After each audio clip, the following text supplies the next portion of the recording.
Variable, एक constant oxidation state होता है ना। देखिए ऑक्सीडेशन स्टेट का मतलब क्या है? Oxidation state mean the apparent charge of an element in A compound is called what? Oxidation state. किसी भी कंपाउंड में एक एलिमेंट के ऊपर कौन सा चार्ज एग्जिस्ट करता है उसको हम क्या कहते हैं? उसका ऑक्सीडेशन स्टेट कहते हैं। तो देखो अल्कली मेटल है उसके ऊपर +1 ऑक्सीडेशन स्टेट आता है क्योंकि उसके वैलेंस में 1 इलेक्ट्रॉन है। अल्कलाइन अर्थ मेटल है इसके वैलेंस में 2 इलेक्ट्रॉन है तो +2 ऑक्सीडेशन स्टेट आता है। थर्ड ग्रुप है तो +3 ऑक्सीडेशन स्टेट आता है एंड सो ऑन। तो ये ध्यान में रखिए ट्रांजिशन मेटल के अलावा एलिमेंट्स की ऑक्सीडेशन स्टेट फिक्स क्यों होती है? फिक्स इसलिए होती है कि वो जो है एट अ टाइम जो है एक सब शेल उसका जो है बॉन्डिंग में इन्वॉल्व होता है।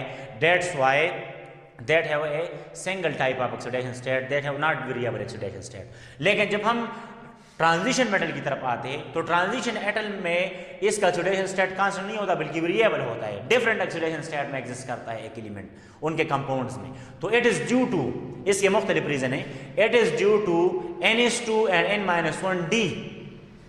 हमारे पास जो है आउटर S मीन 4s और इनर 3D।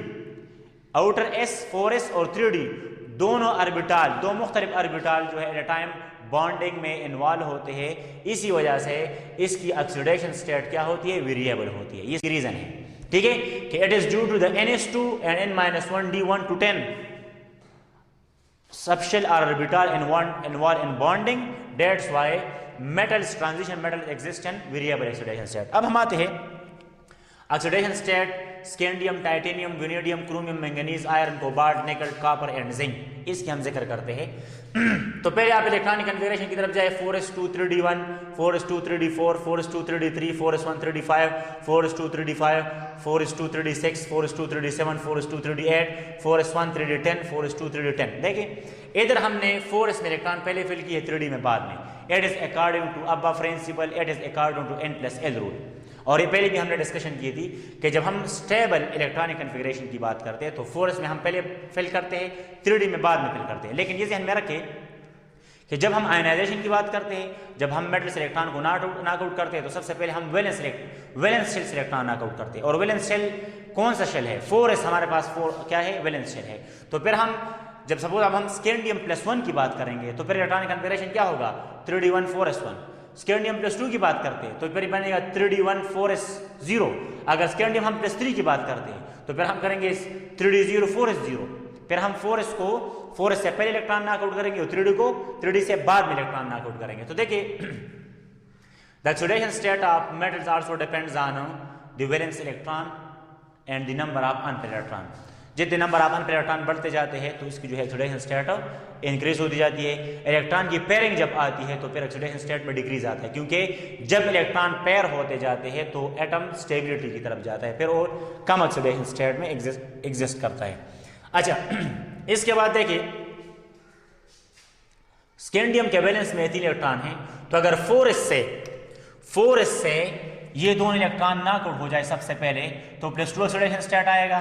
अगर 3d से भी इलेक्ट्रॉन आउट हो जाए तो +3 आएगा। मीन अगर तीनों के तीनों इलेक्ट्रॉन नॉकआउट हो जाए तो +3 चार्ज आएगा। टाइटेनियम +2 +3 +4 में एग्जिस्ट करता है। तो अगर 4s से इलेक्ट्रॉन नॉकआउट हो जाए दोनों तो +2 ऑक्सीडेशन स्टेट। अगर d से भी एक इलेक्ट्रॉन साथ में नॉकआउट हो जाए तो +3, d से दूसरे इलेक्ट्रॉन भी नॉकआउट हो जाए तो +4। इस तरह वेनेडियम 4s2 3d3 दो इलेक्ट्रॉन नॉकआउट हो जाए और s से तो +2 ऑक्सीडेशन स्टेट। अगर d से एक नॉकआउट हो जाए तो +3, अगर दूसरा नॉकआउट हो जाए तो +4, अगर पांचवा नॉकआउट हो जाए तो +5। इसी तरह क्रोमियम को देखो 4s1 3d5 stable electronic configuration हम स्टडी करते हैं। तो देखो जब +1 ऑक्सीडेशन स्टेट हम इधर इसलिए लिखते हैं कि अगर हम s से एक इलेक्ट्रॉन नॉकआउट करें, s से एक इलेक्ट्रॉन नॉकआउट हो जाए तो +1 चार्ज आएगा। अगर 2 इलेक्ट्रॉन नॉकआउट हो जाए 3 4 5 6 टोटल इलेक्ट्रॉन कितने हैं वैलेंस में? 6 है तो +6 तक ऑक्सीडेशन स्टेट इसका पॉसिबल है। मैंगनीज को देखिए, मैंगनीज ऑक्सीडेशन स्टेट जो है +2 +3 +4 +5 +6 +7, ठीक है। +1 ऑक्सीडेशन स्टेट भी इससे एग्जिस्ट करता है। कुछ कंपाउंड इसके ऐसे है जिसमें +1 ऑक्सीडेशन स्टेट में। इस तरह आयरन को देखिए, लेकिन मैंगनीज के वैलेंस में 7 इलेक्ट्रॉन है तो ये मैक्सिमम ऑक्सीडेशन स्टेट तक जाता है और नंबर ऑफ इलेक्ट्रॉन भी इधर मैक्सिमम होते जाते हैं। फिर आप देखिए इसके बाद पेयरिंग शुरू हो जाती है। इसके बाद पेयरिंग शुरू हो जाती है। तो पेयरिंग जब शुरू होता है तो आयरन में देखिए 4s2 3d6 है। d6 का मतलब ये है कि d में 4 ऑर्बिटल अनपेयर्ड है, अनपेयर्ड इलेक्ट्रॉन है और एक ऑर्बिटल में पेयर्ड है, तो वो जो है फिर हिस्सा नहीं लेता, वो स्टेबल है। तो अगर 4s से दोनों इलेक्ट्रॉन नॉकआउट हो जाए तो +2 इलेक्ट्रॉन, डी से 1 इलेक्ट्रॉन तो +3, डी से 2 इलेक्ट्रॉन तो +4, डी से 3 इलेक्ट्रॉन तो +5, डी से 4 इलेक्ट्रॉन तो +6। लेकिन डी के जो है जो पेयर्ड इलेक्ट्रॉन है वो नॉकआउट नहीं होते, तो +6 तक ऑक्सीडेशन स्टेट है, क्योंकि इधर हमारे पास एक इलेक्ट्रॉन क्या है, एक 1 पेयर ऑफ इलेक्ट्रॉन एग्जिस्ट करता है। कोबाल्ट में आप देखिए 4:3D। इस तरह आयरन का भी कुछ कंपाउंड में ऑक्सीडेशन स्टेट +1 एग्जिस्ट करता है। तो देखो इसके बाद देखिए कॉपर में जो है 4:3D7, अगर 4:3D7 की बात करते हैं तो इसका मतलब ये है कि डी में 2 ऑर्बिटल ऐसे है जो पेयर्ड, जिसके अंदर पेयर्ड इलेक्ट्रॉन है, पेयर्ड। तो उधर जो है अगर इससे 2 इलेक्ट्रॉन ना कोड हो जाए तो +2 ऑक्सीडेशन स्टेट आएगा। फिर डी में 1 इलेक्ट्रॉन +3, डी से दूसरा इलेक्ट्रॉन +4, डी से चौथा इलेक्ट्रॉन तो +5। लेकिन इसके बाद जो है डी से इलेक्ट्रॉन ना कोड नहीं हो सकते, 2 ऑर्बिटल में इलेक्ट्रॉन क्या है, पेयर्ड है। फिर निकल को देखिए 4:3D8, तो अगर इससे 2 इलेक्ट्रॉन ना कोड हो जाए तो +2 ऑक्सीडेशन स्टेट। फिर D8 का मतलब क्या है, D8 का मतलब ये है कि इसमें तीन हमारे पास ऑर्बिटल ऐसे जिसमें इलेक्ट्रॉन पेयर्ड है और 2 ऑर्बिटल ऐसे जिसमें अनपेयर्ड इलेक्ट्रॉन है। तो डी से जब 2 इलेक्ट्रॉन नॉक आउट हो जाए तो क्या हो जाएगा, एस से अब हो जाए तो +2, डी से 1 अनपेयर्ड तो +3, डी से दूसरा अनपेयर्ड तो +4। इसके बाद जो ऑक्सीडेशन स्टेट नहीं होता इसका। फिर कॉपर को देखिए ये जो है 4s1 तो कॉपर के देखो Cu2O, cuprous oxide, cupric oxide, उधर जो है कॉपर का +1 ऑक्सीडेशन स्टेट भी है, और ये जो है क्यूप्रिक ऑक्साइड में जो है ये क्या है, +2 ऑक्सीडेशन स्टेट में भी एग्जिस्ट करता है। तो ये ध्यान में रखिए कि अगर हम 4s1 या हम 4:3D9 की बात करते हैं, तो अगर इससे आप इलेक्ट्रॉन नॉक आउट करते हैं तो क्या आ जाएगा, हमारे पास +1 और +2 ऑक्सीडेशन स्टेट में ये एग्जिस्ट करेगा। इसके अलावा जो है ये क्या होते हैं, स्टेबल होते हैं।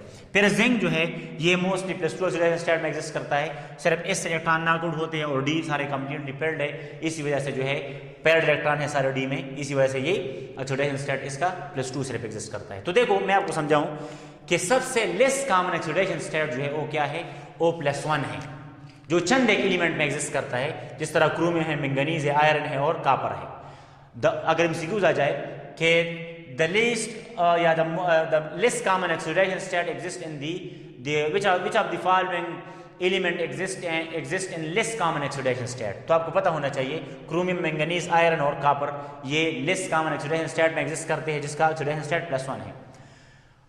Which one of the following is the most common oxidation state for transition element, तो +2 is the most common oxidation state for the transition element, और सारे एलिमेंट की ऑक्सीडेशन स्टेट जो है वो क्या है, +2 है।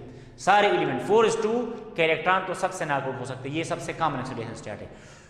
The most highest oxidation state of transition metal, कौन सा ट्रांजिशन मेटल की ऑक्सीडेशन स्टेट सबसे ज्यादा है, तो दैट इज मैंगनीज।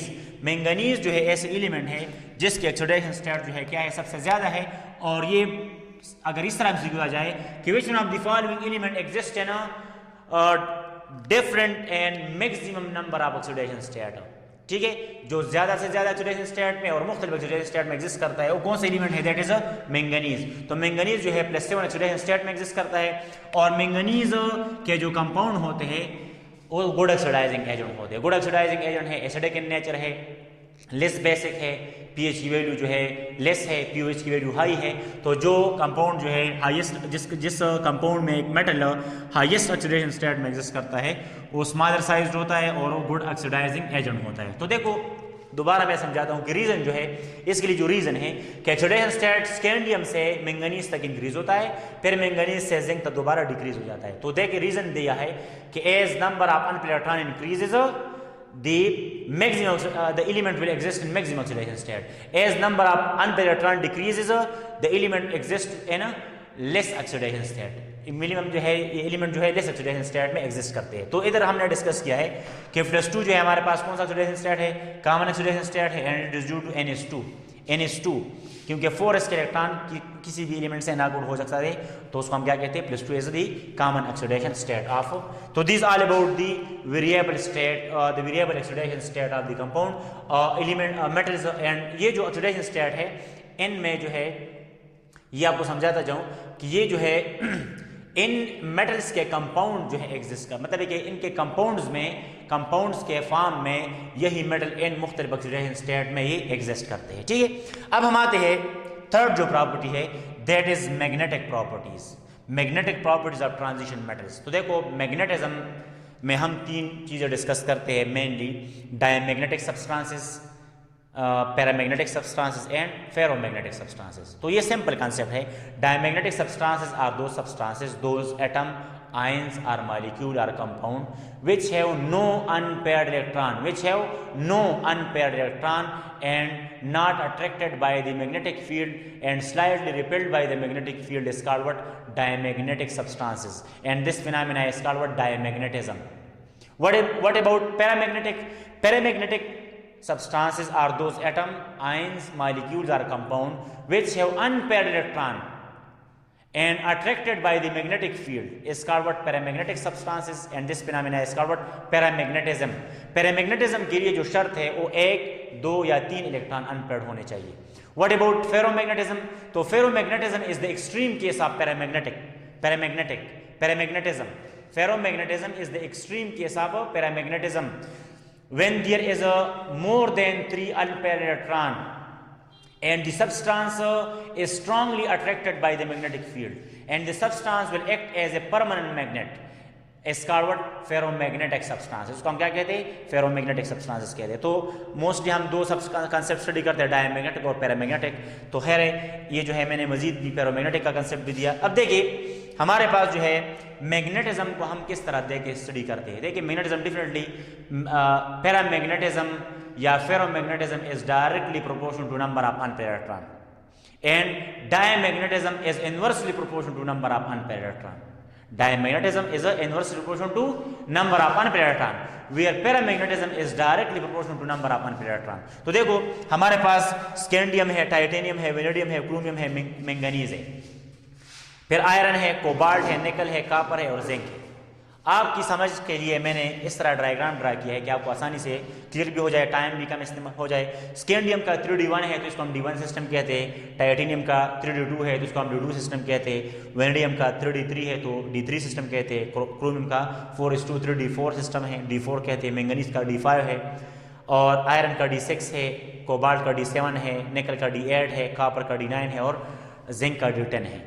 ये क्या रिप्रेजेंट करता है? डी में एन इलेक्ट्रॉन रिप्रेजेंट करता है। ठीक है, तो आपको बताता चलूं कि अगर आप देखें स्कैंडियम और कॉपर इन दोनों में एक एक अनपेयर्ड इलेक्ट्रॉन है, जबकि टाइटेनियम और निकल में 2 अनपेयर्ड इलेक्ट्रॉन है, वेनेडियम और कोबाल्ट में 3 अनपेयर्ड इलेक्ट्रॉन है, क्रोमियम और आयरन में 4 अनपेयर्ड इलेक्ट्रॉन है और मैंगनीज में 5 अनपेयर्ड इलेक्ट्रॉन है। तो सिंपल कॉन्सेप्ट ये है कि जब हम स्कैंडियम से मैंगनीज तक जाते हैं तो मैग्नेटिज्म इंक्रीज होता है, फिर आयरन के बाद आयरन से जिंक तक जाते हैं तो मैग्नेटिज्म दोबारा डिक्रीज होता है। तो ये कॉन्सेप्ट ध्यान में रखिए कि पहले इंक्रीजिंग फिर डिक्रीजिंग ऑर्डर है। फिर एमसीक्यूज के लिए चीज मैंने आपको समझाई है कि which one of the following species have same magnetism. तो मैग्नेटिज्म कौन कौन स्पीशीज की सेम होगी? तो जिसमें नंबर ऑफ अनपेयर्ड इलेक्ट्रॉन बराबर होंगे उसकी मैग्नेटिज्म सेम होगी। तो जिंक जो है, जिंक डायमैग्नेटिक है क्योंकि इसमें सारे इलेक्ट्रॉन पेयर्ड है।